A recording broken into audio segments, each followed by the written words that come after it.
Please like and share the video and subscribe to our channel. The Resident Patient by Arthur Conan Doyle. Glancing over the somewhat incoherent series of memoirs with which I have endeavored to illustrate a few of the mental peculiarities of my friend Mr. Sherlock Holmes, I have been struck by the difficulty which I have experienced in picking out examples which shall in every way answer my purpose.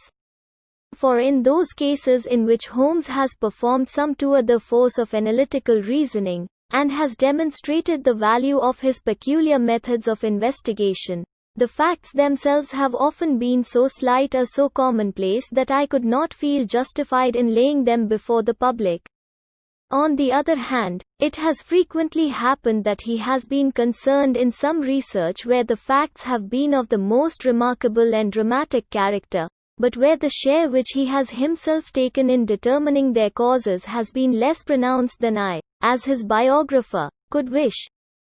The small matter which I have chronicled under the heading of A Study in Scarlet, and that other later one connected with the loss of the Gloria Scott, may serve as examples of this Scylla in Charybdis which are forever threatening the historian. It may be that in the business of which I am now about to write the part which my friend played is not sufficiently accentuated, and yet the whole train of circumstances is so remarkable that I cannot bring myself to omit it entirely from this series. It had been a close, rainy day in October. Our blinds were half drawn, and Holmes lay curled upon the sofa, reading and rereading a letter which he had received by the Morning Post. For myself, my term of service in India had trained me to stand heat better than cold, and a thermometer of 90 was no hardship. But the paper was uninteresting. Parliament had risen, everybody was out of town, and I yearned for the glades of the New Forest or the shingle of Southsea. A depleted bank account had caused me to postpone my holiday, and as to my companion, neither the country nor the sea presented the slightest attraction to him.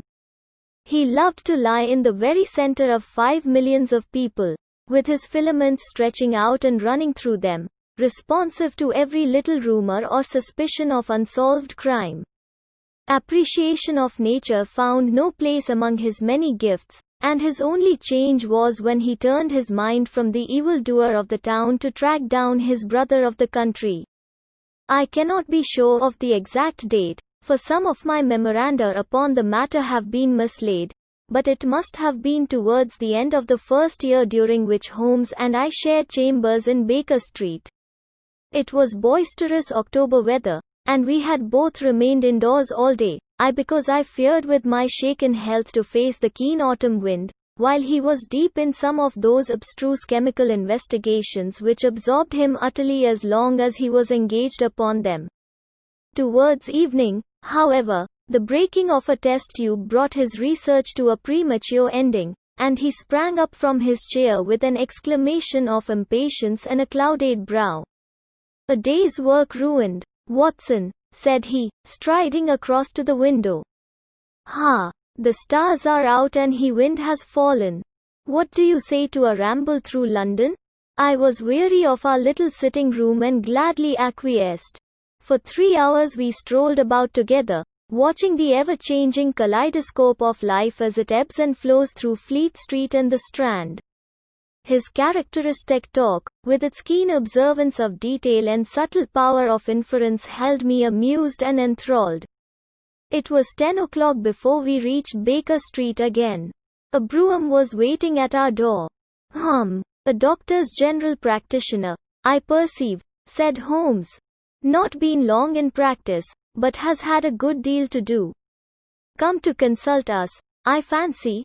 Lucky we came back." I was sufficiently conversant with Holmes's methods to be able to follow his reasoning, and to see that the nature and state of the various medical instruments in the wicker basket which hung in the lamplight inside the brougham had given him the data for his swift deduction.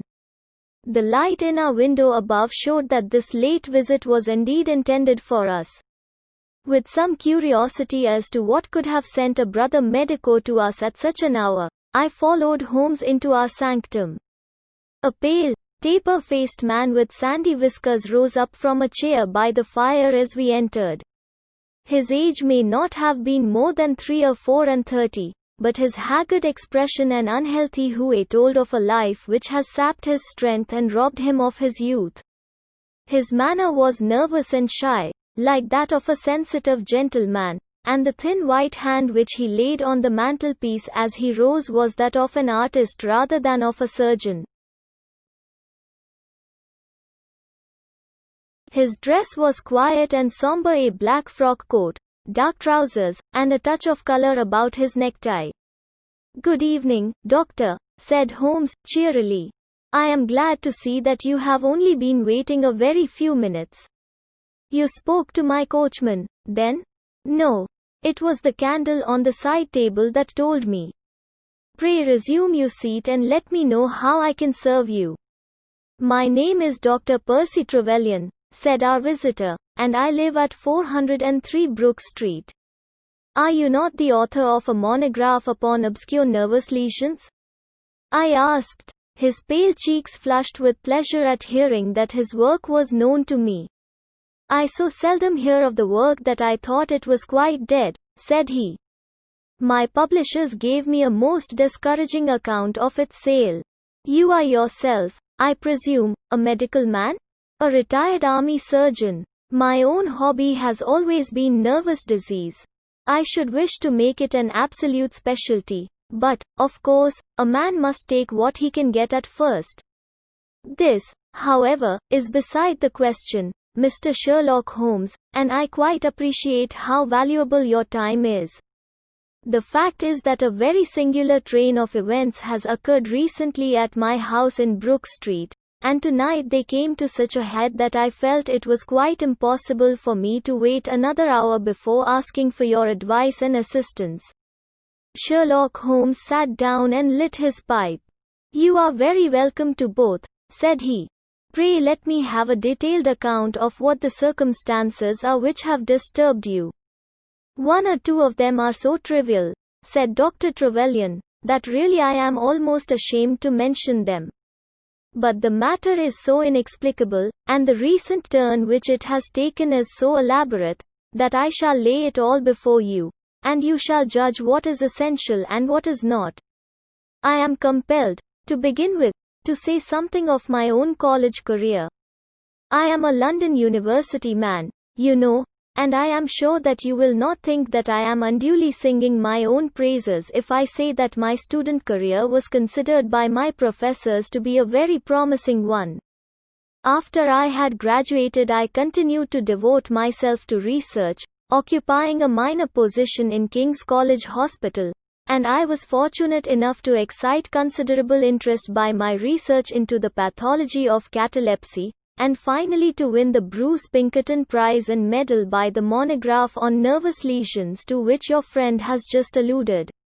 I should not go too far if I were to say that there was a general impression at that time that a distinguished career lay before me. But the one great stumbling block lay in my want of capital. As you will readily understand, a specialist who aims high is compelled to start in one of a dozen streets in the Cavendish Square quarter, all of which entail enormous rents and furnishing expenses. Besides this preliminary outlay, he must be prepared to keep himself for some years, and to hire a presentable carriage and horse. To do this was quite beyond my power, and I could only hope that by economy I might in 10 years' time save enough to enable me to put up my plate. Suddenly, however, an unexpected incident opened up quite a new prospect to me. This was a visit from a gentleman of the name of Blessington, who was a complete stranger to me. He came up to my room one morning, and plunged into business in an instant. "You are the same Percy Trevelyan who has had so distinguished a career and won a great prize lately," said he. I bowed. "Answer me frankly," he continued, "for you will find it to your interest to do so. You have all the cleverness which makes a successful man. Have you the tact?" I could not help smiling at the abruptness of the question. "I trust that I have my share," I said. "Any bad habits? Not drawn towards drink, eh?" "Really, sir," I cried. "Quite right. That's all right. But I was bound to ask. With all these qualities, why are you not in practice? I shrugged my shoulders. Come, come, said he, in his bustling way. It's the old story. More in your brains than in your pocket, eh? What would you say if I were to start you in Brook Street? I stared at him in astonishment. Oh, it's for my sake, not for yours, he cried.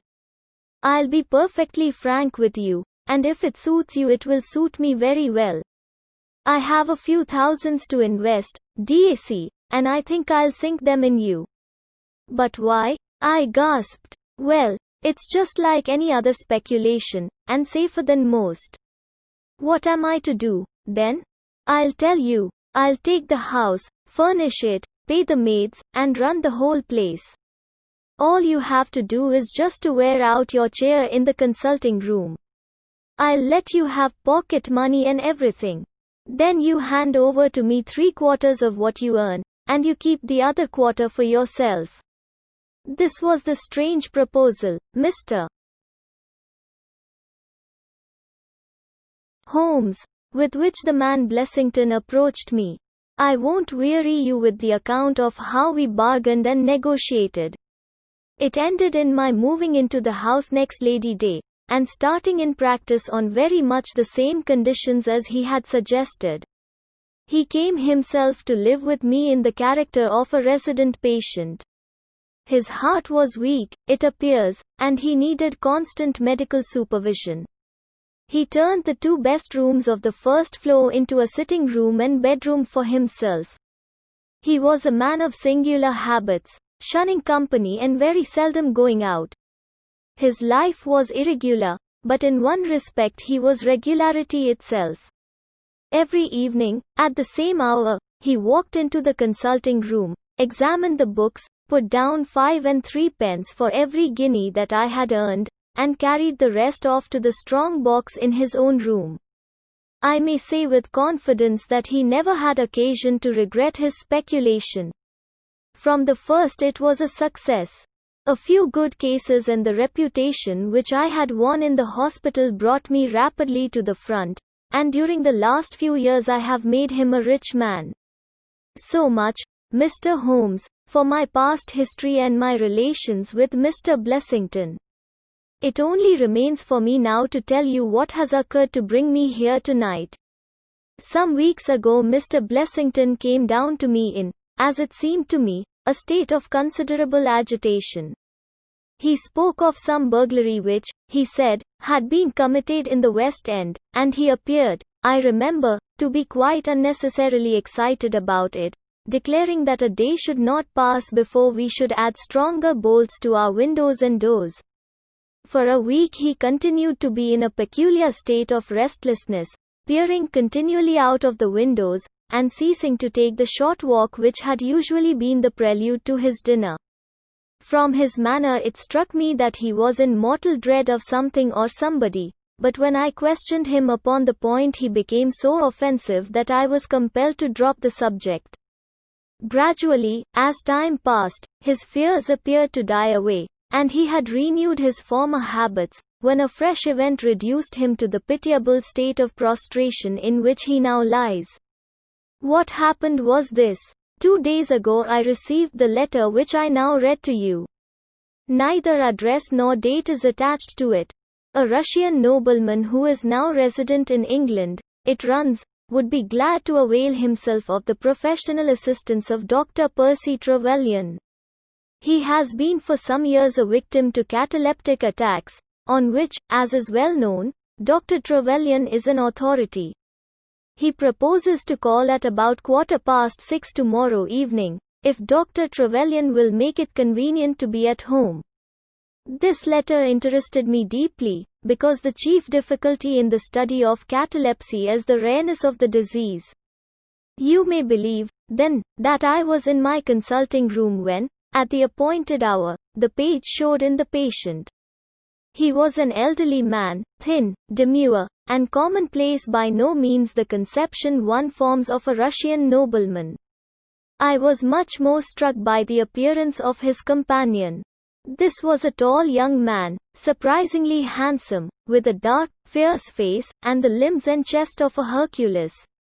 He had his hand under the other's arm as they entered, and helped him to a chair with a tenderness which one would hardly have expected from his appearance. "You will excuse my coming in, doctor," said he to me, speaking English with a slight lisp. "This is my father, and his health is a matter of the most overwhelming importance to me." I was touched by this filial anxiety. "You would, perhaps, care to remain during the consultation," said I. "Not for the world," he cried with a gesture of horror. "It is more painful to me than I can express. If I were to see my father in one of these dreadful seizures, I am convinced that I should never survive it. My own nervous system is an exceptionally sensitive one. With your permission, I will remain in the waiting room while you go into my father's case." To this, of course, I assented, and the young man withdrew. The patient and I then plunged into a discussion of his case, of which I took exhaustive notes.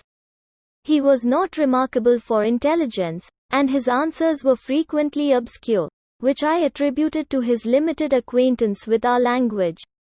Suddenly, however, as I sat writing, he ceased to give any answer at all to my inquiries, and on my turning towards him I was shocked to see that he was sitting bolt upright in his chair, staring at me with a perfectly blank and rigid face. He was again in the grip of his mysterious malady. My first feeling, as I have just said, was one of pity and horror. My second, I fear, was rather one of professional satisfaction. I made notes of my patient's pulse and temperature, tested the rigidity of his muscles, and examined his reflexes. There was nothing markedly abnormal in any of these conditions, which harmonized with my former experiences. I had obtained good results in such cases by the inhalation of nitrite of amyl, and the present seemed an admirable opportunity of testing its virtues. The bottle was downstairs in my laboratory, so leaving my patient seated in his chair, I ran down to get it. There was some little delay in finding it, 5 minutes, let us say, and then I returned. Imagine my amazement to find the room empty and the patient gone. Of course, my first act was to run into the waiting room. The son had gone also. The hall door had been closed, but not shut. My page who admits patients is a new boy and by no means quick. He waits downstairs, and runs up to show patients out when I ring the consulting room bell. He had heard nothing, and the affair remained a complete mystery. Mr. Blessington came in from his walk shortly afterwards, but I did not say anything to him upon the subject, for, to tell the truth, I have got in the way of late of holding as little communication with him as possible. Well, I never thought that I should see anything more of the Russian and his son, so you can imagine my amazement when, at the very same hour this evening, they both came marching into my consulting room, just as they had done before. "I feel that I owe you a great many apologies for my abrupt departure yesterday, doctor," said my patient. "I confess that I was very much surprised at it," said I. "Well, the fact is," he remarked, "that when I recover from these attacks my mind is always very clouded as to all that has gone before. I woke up in a strange room, as it seemed to me, and made my way out into the street in a sort of dazed way when you were absent. And I," said the son, seeing my father pass the door of the waiting room, "naturally thought that the consultation had come to an end. It was not until we had reached home that I began to realize the true state of affairs." "Well," said I, laughing, "there is no harm done except that you puzzled me terribly. So if you, sir, would kindly step into the waiting room, I shall be happy to continue our consultation, which was brought to so abrupt an ending." For half an hour or so I discussed that old gentleman's symptoms with him, and then, having prescribed for him, I saw him go off upon the arm of his son. I have told you that Mr. Blessington generally chose this hour of the day for his exercise. He came in shortly afterwards and passed upstairs. An instant later I heard him running down, and he burst into my consulting room like a man who is mad with panic. "Who has been in my room?" he cried.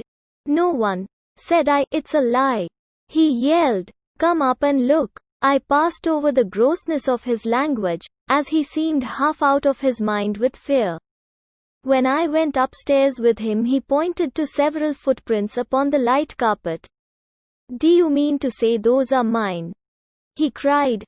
They were certainly very much larger than any which he could have made, and were evidently quite fresh. "It rained hard this afternoon, as you know, and my patients were the only people who called. It must have been the case, then, that the man in the waiting room had, for some unknown reason, while I was busy with the other, ascended to the room of my resident patient. Nothing has been touched or taken, but there were the footprints to prove that the intrusion was an undoubted fact." Mr. Blessington seemed more excited over the matter than I should have thought possible, though of course it was enough to disturb anybody's peace of mind. He actually sat crying in an armchair, and I could hardly get him to speak coherently. It was his suggestion that I should come round to you, and of course I at once saw the propriety of it, for certainly the incident is a very singular one, though he appears to completely overrate its importance. If you would only come back with me in my brougham, you would at least be able to soothe him, though I can hardly hope that you will be able to explain this remarkable occurrence." Sherlock Holmes had listened to this long narrative with an intentness which showed me that his interest was keenly aroused. His face was as impassive as ever, but his lids had drooped more heavily over his eyes, and his smoke had curled up more thickly from his pipe to emphasize each curious episode in the doctor's tale. As our visitor concluded, Holmes sprang up without a word, handed me my hat, picked his own from the table, and followed Dr. Trevelyan to the door. Within a quarter of an hour we had been dropped at the door of the physician's residence in Brook Street, one of those somber, flat-faced houses which one associates with a West End practice. A small page admitted us, and we began at once to ascend the broad, well-carpeted stair. But a singular interruption brought us to a standstill. The light at the top was suddenly whisked out, and from the darkness came a reedy, quivering voice. "I have a pistol," it cried. "I give you my word that I'll fire if you come any nearer." "This really grows outrageous, Mr. Blessington," cried Dr. Trevelyan. "Oh, then it is you, Doctor," said the voice, with a great heave of relief. "But those other gentlemen, are they what they pretend to be?" We were conscious of a long scrutiny out of the darkness. Yes, it's all right," said the voice at last. "You can come up, and I am sorry if my precautions have annoyed you." He relit the stair gas as he spoke, and we saw before us a singular-looking man, whose appearance, as well as his voice, testified to his jangled nerves. He was very fat, but had apparently at some time been much fatter, so that the skin hung about his face in loose pouches, like the cheeks of a bloodhound. He was of a sickly color, and his thin, sandy hair seemed to bristle up with the intensity of his emotion. In his hand he held a pistol, but he thrust it into his pocket as we advanced. "Good evening, Mr. Holmes," said he. "I am sure I am very much obliged to you for coming round. No one ever needed your advice more than I do. I suppose that Dr. Trevelyan has told you of this most unwarrantable intrusion into my rooms." "Quite so," said Holmes. "Who are these two men, Mr. Blessington, and why do they wish to molest you?" Well, said the resident patient, in a nervous fashion, "of course it is hard to say that. You can hardly expect me to answer that, Mr. Holmes. Do you mean that you don't know? Come in here, if you please. Just have the kindness to step in here." He led the way into his bedroom, which was large and comfortably furnished. "You see that," said he, pointing to a big black box at the end of his bed. I have never been a very rich man. Mr. Holmes never made but one investment in my life, as Dr. Trevelyan would tell you. But I don't believe in bankers. I would never trust a banker, Mr. Holmes. Between ourselves, what little I have is in that box, so you can understand what it means to me when unknown people force themselves into my rooms. Holmes looked at Blessington in his questioning way and shook his head. I cannot possibly advise you if you try to deceive me, said he. But I have told you everything. Holmes turned on his heel with a gesture of disgust. Good night, Dr. Trevelyan, said he. And no advice for me, cried Blessington, in a breaking voice. My advice to you, sir, is to speak the truth.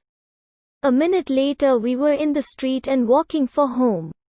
We had crossed Oxford Street and were halfway down Harley Street before I could get a word from my companion. Sorry to bring you out on such a fool's errand, Watson, he said at last. It is an interesting case, too, at the bottom of it. I can make little of it, I confessed. Well, it is quite evident that there are two men more, perhaps, but at least two who are determined for some reason to get at this fellow Blessington. I have no doubt in my mind that both on the first and on the second occasion that young man penetrated to Blessington's room, while his confederate, by an ingenious device, kept the doctor from interfering. And the catalepsy? A fraudulent imitation, Watson, though I should hardly dare to hint as much to our specialist. It is a very easy complaint to imitate. I have done it myself. And then, by the purest chance Blessington was out on each occasion. Their reason for choosing so unusual an hour for a consultation was obviously to ensure that there should be no other patient in the waiting room.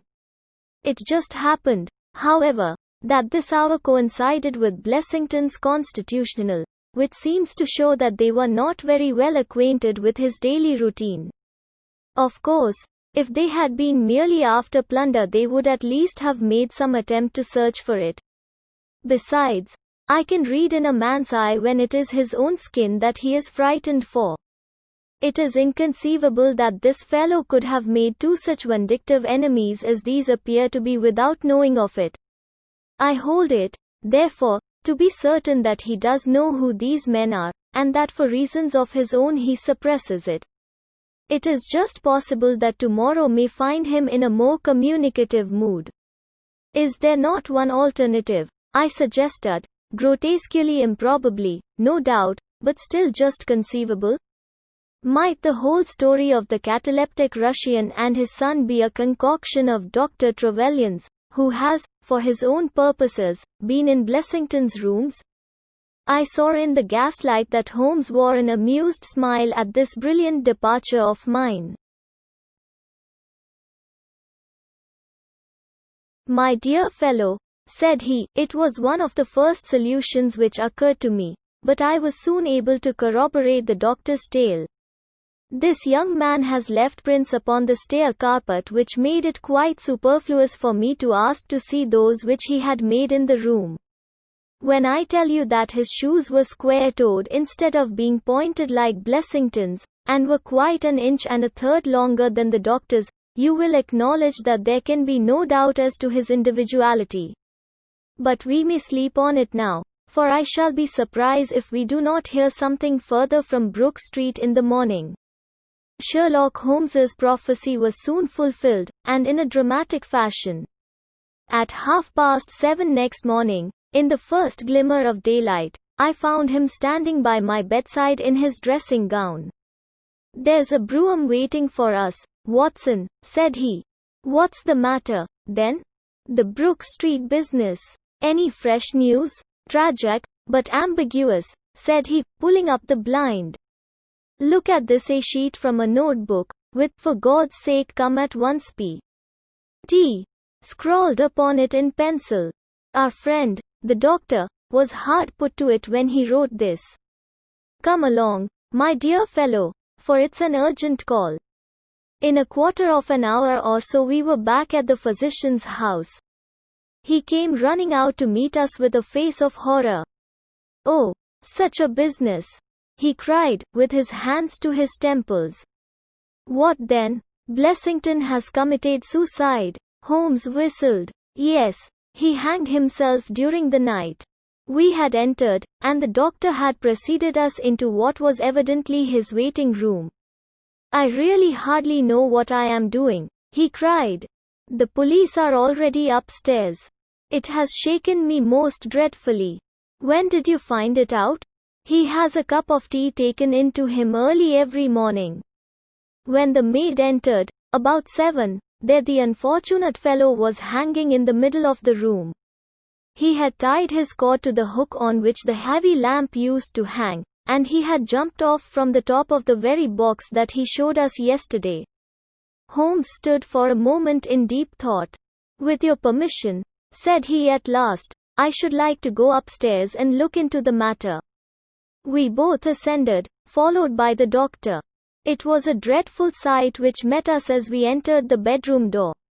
I have spoken of the impression of flabbiness which this man Blessington conveyed. As he dangled from the hook, it was exaggerated and intensified until he was scarce human in his appearance. The neck was drawn out like a plucked chicken's, making the rest of him seem the more obese and unnatural by the contrast. He was clad only in his long night dress, and his swollen ankles and ungainly feet protruded starkly from beneath it. Beside him stood a smart-looking police inspector, who was taking notes in a pocket-book. Ah, Mr. Holmes, said he, heartily, as my friend entered, I am delighted to see you. Good morning, Lanner, answered Holmes. You won't think me an intruder, I am sure. Have you heard of the events which led up to this affair? Yes, I heard something of them. Have you formed any opinion? As far as I can see, the man has been driven out of his senses by fright. The bed has been well slept in, you see. There's his impression deep enough. It's about 5 in the morning, you know, that suicides are most common. That would be about his time for hanging himself. It seems to have been a very deliberate affair. I should say that he has been dead about 3 hours, judging by the rigidity of the muscles. Said I. Noticed anything peculiar about the room? Asked Holmes. Found a screwdriver and some screws on the wash-hand stand. Seems to have smoked heavily during the night, too. Here are 4 cigar ends that I picked out of the fireplace. Said Holmes. Have you got his cigar holder? No, I have seen none. His cigar case, then? Yes, it was in his coat pocket. Holmes opened it and smelled the single cigar which it contained. Oh, this is an Havana, and these others are cigars of the peculiar sort which are imported by the Dutch from their East Indian colonies. They are usually wrapped in straw, you know, and are thinner for their length than any other brand. He picked up the 4 ends and examined them with his pocket lens. 2 of these have been smoked from a holder and 2 without, said he. 2 have been cut by a not very sharp knife, and 2 have had the ends bitten off by a set of excellent teeth. This is no suicide, Mr. Lanner. It is a very deeply planned and cold-blooded murder. Impossible, cried the inspector. And why? Why should anyone murder a man in so clumsy a fashion as by hanging him? That is what we have to find out. How could they get in? Through the front door. It was barred in the morning. Then it was barred after them. How do you know? I saw their traces. Excuse me a moment, and I may be able to give you some further information about it. He went over to the door, and turning the lock he examined it in his methodical way. Then he took out the key, which was on the inside, and inspected that also.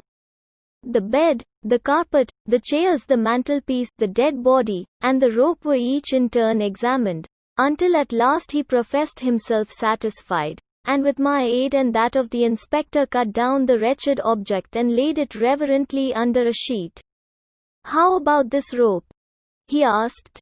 It is cut off this, said Dr. Trevelyan, drawing a large coil from under the bed. He was morbidly nervous of fire, and always kept this beside him, so that he might escape by the window in case the stairs were burning. That must have saved them trouble, said Holmes thoughtfully. Yes, the actual facts are very plain, and I shall be surprised if by the afternoon I cannot give you the reasons for them as well. I will take this photograph of Blessington, which I see upon the mantelpiece, as it may help me in my enquiries. But you have told us nothing, cried the doctor. Oh, there can be no doubt as to the sequence of events, said Holmes. There were 3 of them in it, the young man, the old man, and a third, to whose identity I have no clue. The first 2, I need hardly remark, are the same who masqueraded as the Russian Count and his son, so we can give a very full description of them. They were admitted by a confederate inside the house.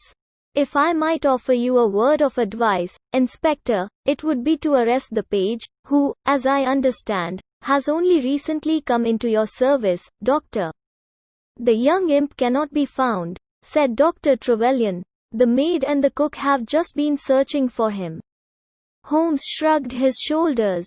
He has played a not unimportant part in this drama, said he. The 3 men having ascended the stairs, which they did on tiptoe, the elder man first, the younger man second, and the unknown man in the rear, my dear Holmes. I ejaculated. Oh, there could be no question as to the superimposing of the footmarks. I had the advantage of learning which was which last night. They ascended, then, to Mr. Blessington's room, the door of which they found to be locked. With the help of a wire, however, they forced round the key.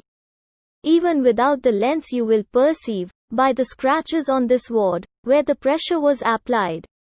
On entering the room their first proceeding must have been to gag Mr. Blessington. He may have been asleep, or he may have been so paralyzed with terror as to have been unable to cry out. These walls are thick, and it is conceivable that his shriek, if he had time to utter one, was unheard. Having secured him, it is evident to me that a consultation of some sort was held. Probably it was something in the nature of a judicial proceeding. It must have lasted for some time, for it was then that these cigars were smoked. The older man sat in that wicker chair. It was he who used the cigar holder. The younger man sat over yonder. He knocked his ash off against the chest of drawers. The third fellow paced up and down. Blessington, I think, sat upright in the bed, but of that I cannot be absolutely certain. Well, it ended by their taking Blessington and hanging him. The matter was so prearranged that it is my belief that they brought with them some sort of block or pulley which might serve as a gallows. That screwdriver and those screws were, as I conceive, for fixing it up. Seeing the hook, however, they naturally saved themselves the trouble. Having finished their work they made off, and the door was barred behind them by their confederate. We had all listened with the deepest interest to the sketch of the night's doings, which Holmes had deduced from signs so subtle and minute that, even when he had pointed them out to us, we could scarcely follow him in his reasoning. The inspector hurried away on the instant to make inquiries about the page, while Holmes and I returned to Baker Street for breakfast. I'll be back by 3, said he, when we had finished our meal. Both the inspector and the doctor will meet me here at that hour, and I hope by that time to have cleared up any little obscurity which the case may still present. Our visitors arrived at the appointed time, but it was 3:45 before my friend put in an appearance. From his expression as he entered, however, I could see that all had gone well with him. Any news, Inspector? We have got the boy, sir. Excellent. And I have got the men. You have got them, we cried, all 3. Well, at least I have got their identity.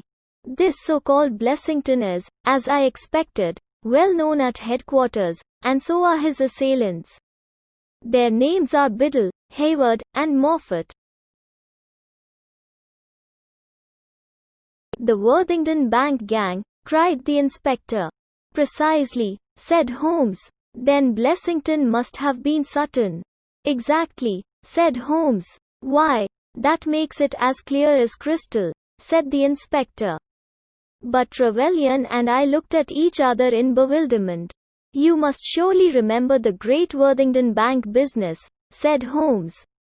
5 men were in it, these 4 and a fifth called Cartwright. Tobin, the caretaker, was murdered, and the thieves got away with £7,000. This was in 1875. They were all 5 arrested, but the evidence against them was by no means conclusive. This Blessington, a Sutton, who was the worst of the gang, turned informer. On his evidence Cartwright was hanged and the other 3 got 15 years apiece. When they got out the other day, which was some years before their full term, they set themselves, as you perceive, to hunt down the traitor and to avenge the death of their comrade upon him. Twice they tried to get at him and failed. A third time, you see, it came off. Is there anything further which I can explain, Dr. Trevelyan? I think you have made it all remarkably clear, said the doctor. No doubt the day on which he was perturbed was the day when he had seen of their release in the newspapers. Quite so. His talk about a burglary was the merest blind. But why could he not tell you this? Well, my dear sir, knowing the vindictive character of his old associates, he was trying to hide his own identity from everybody as long as he could. His secret was a shameful one, and he could not bring himself to divulge it. However, wretch as he was still living under the shield of British law, and I have no doubt, Inspector, that you will see that, though that shield may fail to guard, the sword of justice is still there to avenge. Such were the singular circumstances in connection with the resident patient and the Brook Street doctor. From that night nothing has been seen of the 3 murderers by the police, and it is surmised at Scotland Yard that they were among the passengers of the ill-fated steamer Norah Creina, which was lost some years ago with all hands upon the Portuguese coast, some leagues to the north of Oporto. The proceedings against the page broke down for want of evidence, and the Brook Street mystery, as it was called, has never until now been fully dealt with in any public print. Please like and share the video and subscribe to our channel.